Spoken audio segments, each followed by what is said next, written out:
살아있고 항상 있는 하나님 말씀 CK 한 구절 묵상입니다.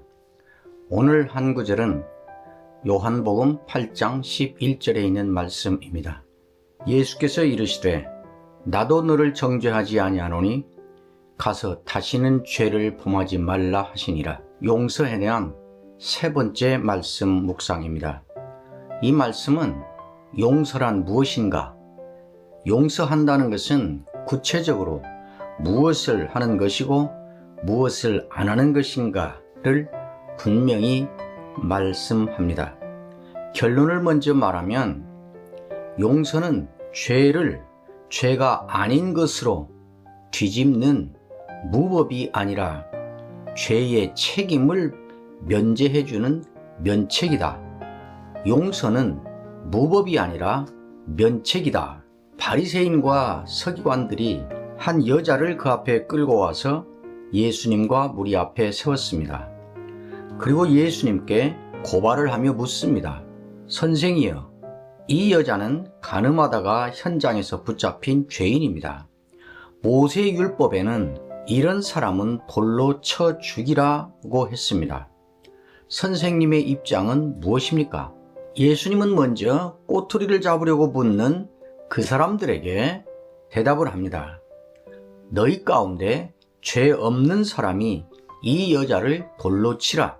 그 말을 하자 젊은이와 노인 할 것 없이 눈치를 보며 다 떠나버렸습니다.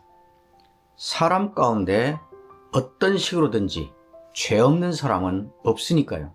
붙잡혀온 그 여자만 남았습니다. 이제 이 여자에게 말씀합니다. 나도 너를 정죄하지 않는다.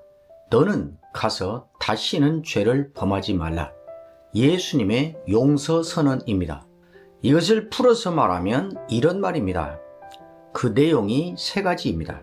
첫째, 네가 행한 그것은 죄 맞아. 간음은 죄야. 죄를 죄라고 못 박습니다. 다시는 죄를 범하지 말라. 죄라는 것입니다. 둘째, 너의 죄는 법대로 하면 돌에 맞아 죽어도 할 말이 없어. 그것이 네가 치러야 할 내 죄의 대가야. 그런데 나는 그 책임을 너에게 요구하지 않을 거야.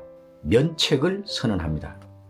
그리고 셋째, 너는 가서 다시는 그런 죄를 범하지 말아라. 새롭게 살아가라. 이후의 생활을 생각하여 다시 출발할 기회를 제공합니다. 나는 너에게 죄값을 묻지 않겠다. 너의 책임을 면제해 주겠다. 그렇다고 그것이 죄가 아닌 것은 아니야. 네가 대가를 책임져야 할 죄야. 그러니 다시는 그 죄를 범하지 말아야 돼. 새 출발해. 새롭게 다시 시작해. 이것이 간음하다 현장에서 붙잡혀온 죄인, 법대로 하면 돌에 맞아 죽는 것이 당연한 그 여자에게 예수님께서 베푸신 용서입니다.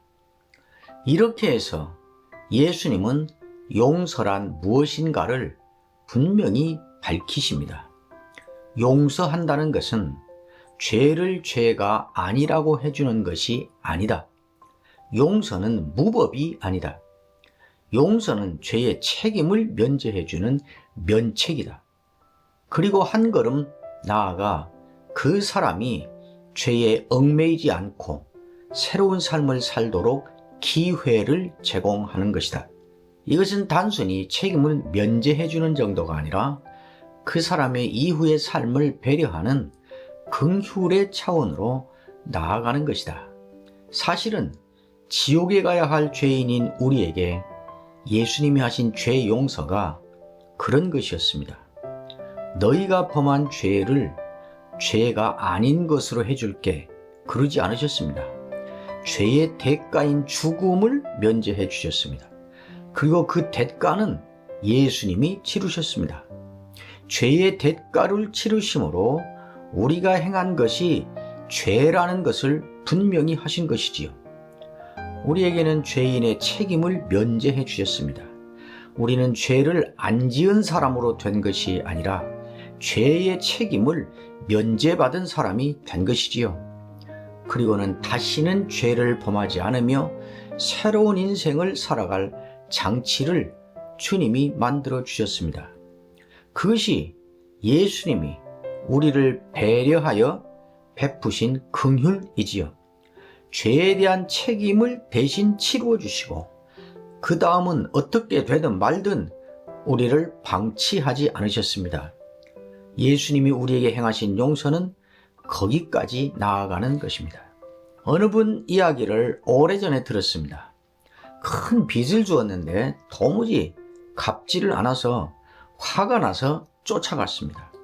가서 보니 정말 비참하게 살고 있어서 받으러 갔던 빚을 탕감해주고 우선 밥이라도 먹고 일단 살아나라고 오히려 생활비를 주고 왔다고 했습니다.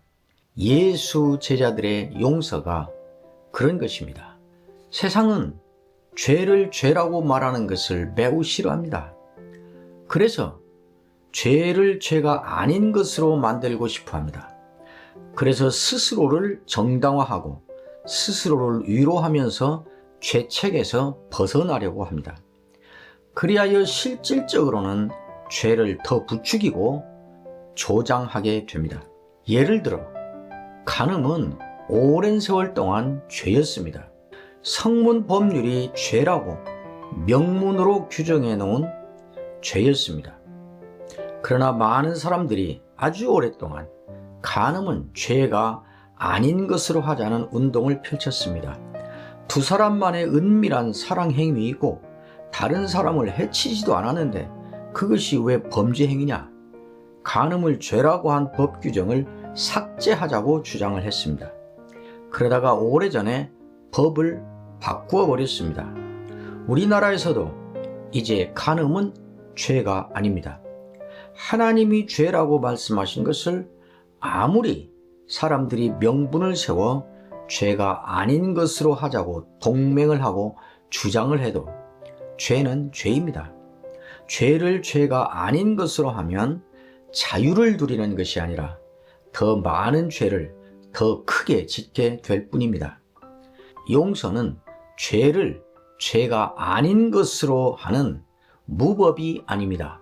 그 죄로 말미암아 걸머져야 할 책임을 면책해 주는 것입니다.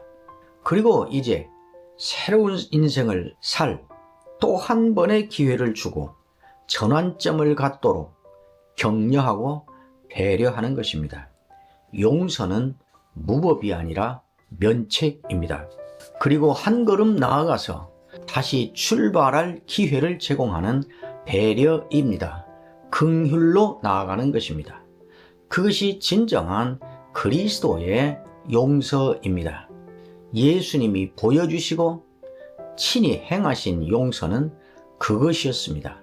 살아있고 항상 있는 하나님 말씀 CK의 한 구절 묵상이었습니다.